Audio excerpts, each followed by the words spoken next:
नमस्कार, स्वागत है एक बार फिर से आप सभी का अपने ही परिवार हनुमान सेवा परिवार में। आशा करते हैं कि प्रभु श्री हनुमान जी और महाराज जी आप सभी भक्तों पर असीम कृपा बनाए रखें। दोस्तों, जीवन में कई बार ऐसी घटनाएं घट जाती हैं जहां पर पूरी परिस्थितियां ही विपरीत चली जाती हैं और मनुष्य अंत में बुरी तरह से हार जाता है। और कहा जाए तो एक तरह से उन घटनाओं के अध्याय को ही बंद कर दिया जाता है, उसके बारे में सोचना विचारना हमेशा के लिए समाप्त कर दिया जाता है, क्योंकि वहाँ पर जब कोई आशा की किरण ही ना बची हो तो फिर उम्मीद कैसे बने।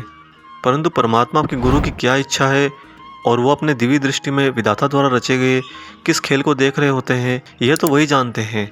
हम मनुष्य तो सिर्फ एक भ्रम के कोहरे की ज़िंदगी जीते हैं, जिसमें ज़्यादातर समय हमें यही लगता है कि जो कुछ हम कर रहे हैं और जो कुछ हमारे साथ हो रहा है वही सत्य है और वही सही है। परंतु वास्तविकता दोस्तों कई बार पलट जाती है।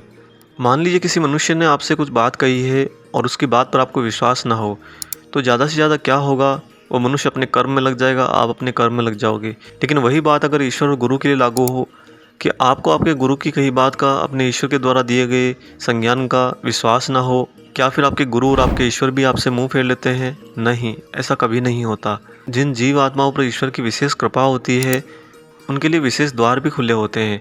अब आप यहाँ पर अगर ये सोचेंगे क्या ईश्वर भेदभाव करते हैं, ऐसा नहीं है। विशेष कृपा का मतलब है उन्होंने अपने आप को उस लायक बनाया कि वो अपने गुरु अपने ईश्वर की विशेष कृपा को प्राप्त कर सकें और उसे अपने जीवन में उतार सकें।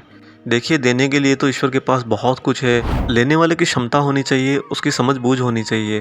जैसे आप एक लोटा लेकर खड़े हों कि भगवान इसमें दूध भर दीजिए, हमें ज़रूरत है, और आपके ही ईश्वर सामने एक बाल्टी लेकर खड़े हों कि लो भक्त, मैं तुम्हें एक लोटा तो क्या एक बाल्टी दूध देने को तैयार हूँ। परंतु क्या आपने कभी सोचा है जब ईश्वर उस छोटे से लोटे में बड़ी बाल्टी से दूध डालेंगे तो सारा दूध तो अंदर भरने की बजाय छलक छलक कर बाहर ही गिरेगा। कहने का तात्पर्य यह है कि आपको अपना बर्तन यानी आपकी जो क्षमता है वो उस लायक बनानी होगी कि आप ईश्वर के द्वारा ज़्यादा से ज़्यादा दिए गए आशीर्वाद को स्वीकार कर सकें।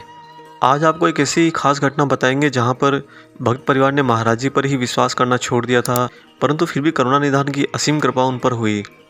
दोस्तों, इससे पहले हम आगे बढ़ें, आप सभी से एक छोटी सी गुजारिश है कि अगर ये वीडियो आपको अच्छा लगे तो वीडियो को लाइक ज़रूर कीजिएगा और इसे ज़्यादा से ज़्यादा अपने लोगों में, चिरपरिचित साथियों में साझा कीजिए, शेयर कीजिए, ताकि सभी तक महाराज जी, प्रभु श्री हनुमान जी का कथा प्रसाद पहुँचे। और जो लोग चैनल पर नए हैं, प्रथम बार वीडियो देखते हैं, आप सभी चैनल को सब्सक्राइब कर लीजिए और बेल आइकन को ऑन कर लीजिए ताकि आने वाले सभी नए वीडियो आप तक सर्वप्रथम पहुँचें। आइए अब ले चलते हैं आपको इस अनोखे घटनाक्रम पर। दोस्तों, कानपुर में महाराज जी का एक भक्त परिवार रहा करता था। यूँ तो बाबा महाराज जी के उस परिवार पर असीम कृपा सदैव बनी रही। परिवार का हर सदस्य महाराज जी के आशीर्वाद से ही सफल और सक्षम था और उसी परिवार का एक नौजवान युवक बाबा महाराज जी की कृपा से ही सेना में भर्ती हुआ था। वह बहुत मेहनती था, सेना में उसके अधिकारी भी उससे बहुत खुश थे। ये बात है सन 1962 की। उसके सेना में भर्ती होने के बाद सन 1962 में भारत और चीन के बीच भीषण युद्ध छिड़ गया। आज भी अगर उस युद्ध की बातें होती हैं, उसकी चर्चा होती है, तो बड़ा ही विभत्स दृश्य लगता है। हमारे देश के वीर सैनिकों ने अपना अदम्य साहस और शक्ति का परिचय दिया था और उसी युद्ध में उस भक्त परिवार का युवक नौजवान बॉर्डर पर प्रथम बटालियन में युद्ध के लिए भेजा गया था। दोस्तों, भारत और चीन का युद्ध इतना भयंकर था कि अनेकों हमारे वीर सैनिक शहीद हुए और उसी दौरान उस भक्त परिवार के युवक नौजवान की युद्ध में मारे जाने की खबर घर पर आई। उसके शहीद होने की खबर आने से घर में कोहराम मच गया। घर वालों को विश्वास ही नहीं हुआ, क्योंकि वो सदैव बाबा महाराज जी को बहुत मानते थे और हमेशा मन में यही प्रार्थना करते थे कि महाराज जी हमें जीवन में कभी भी बड़े अनिष्ट से सदैव बचाए रखिएगा। परंतु फिर भी यह खबर सेना के द्वारा भेजी गई थी, अतः उन्हें विश्वास करना ही पड़ा। अपने भाई की शहादत की खबर पहुंचाने के लिए उनका छोटा भाई बाबा महाराज जी के पास आश्रम पहुंचा। जब वह पहुंचा तो महाराज जी आश्रम में ही विद्यमान थे। उसने जाकर महाराज जी को सूचना दी और बताया कि उनका भाई अब नहीं रहा।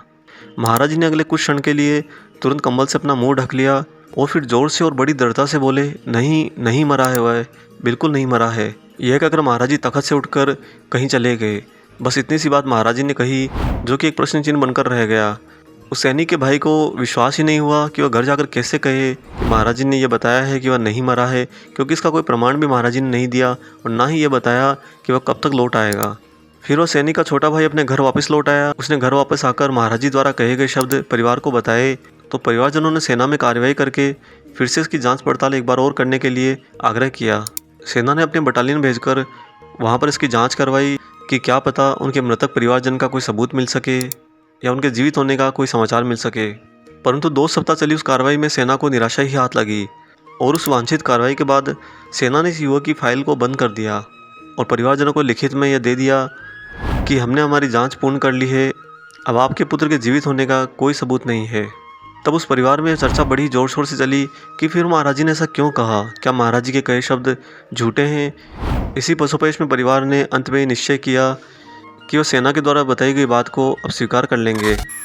अतः घरवालों ने फिर उस युवक का क्रियाक्रम भी निपटा दिया और उस नौजवान युवक की विधवा पत्नी ने भी 6 महीने बाद दूसरी शादी कर ली और दूसरे घर चली गई। धीरे धीरे अगले कुछ और महीनों में सब कुछ सामान्य सा हो गया और संयोग कुछ ऐसा बैठा कि उस परिवार का कोई सदस्य भी महाराज जी के दर्शन के लिए नहीं जा पाया और ना ही महाराज जी आने वाले कुछ महीनों में उनके घर पर कभी दर्शन देने आए।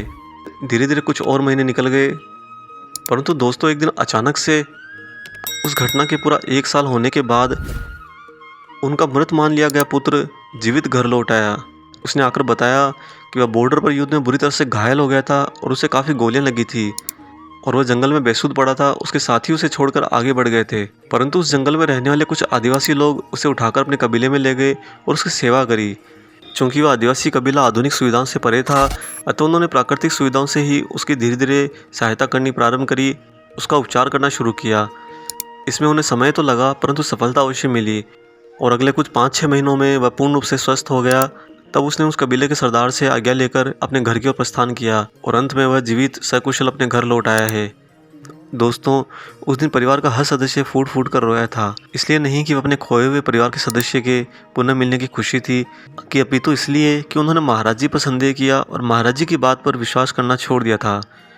वह तो परम कृपालु, भाग्य बदलने वाले, भविष्य रचने वाली दिव्य शक्ति हैं, उन पर उन्होंने विश्वास करना कैसे छोड़ दिया। इसी आत्मग्लानि ने पूरे परिवार को अश्रुओं में डुबो दिया और उन्होंने अपने घर के मंदिर में जाकर महाराज जी से बहुत क्षमा याचना करी। दोस्तों, यह होती है अपने गुरु, अपने ईश्वर की विशेष कृपा। जिस परिवार के सदस्य खो जाने की सेना ने पुष्टि कर दी हो, उसके परिवार में उसकी पत्नी ने खुद को विधवा मानकर दूसरी शादी कर ली हो, उसका पूरा घर भी कर गया हो, फिर भी महाराज जी उसे सकुशल घर लौटा लाए, क्योंकि ये बाबा महाराज जी के वचन थे। और हनुमान जी और महाराज जी के कहे गए वचनों की ये प्रकृति पूर्ण रूप से रक्षा करती है और उन्हें समय आने पर रूपांतरित भी अवश्य करती है। और इसीलिए कहा भी गया है कि भक्ति से बड़ा विश्वास होता है। भक्ति तो स्वयं विश्वास की आधारशिला पर टिकी होती है। आप भक्ति ना भी करें, परंतु अगर आपका विश्वास दृढ़ है तो वह विश्वास ही अपना फल परिणाम अवश्य लेकर आएगा। ईश्वर की शक्ति और ईश्वर के वरदान पर विश्वास करना कभी ना छोड़ें और जितना विश्वास आप अपने गुरु, अपने ईश्वर पर करें, उतना ही विश्वास आप स्वयं में भी करें, क्योंकि उन्हीं का अंश आपके भीतर होता है। जीवन में होने वाली हर बुरी घटना, हर असफलता के बाद अपने आप में इतना विश्वास पैदा करें कि आप उन नकारात्मक संभावनाओं से बाहर निकल सकें। आशा करते हैं कि आज का ये वीडियो आपको पसंद आया होगा। वीडियो अगर अच्छा लगा है तो वीडियो को लाइक करते जाना और जो लोग चैनल पर नए हों चैनल को सब्सक्राइब जरूर कर लीजिएगा। दोस्तों, मिलते हैं जल्दी एक और ऐसे ही प्यारे अंक के साथ। तब तक अपना और अपने माता पिता का बहुत अच्छे से ख्याल रखिएगा और प्रभु श्री हनुमान जी और महाराज जी की निस्वार्थ होकर सेवा करते रहिए। जय सिया राम।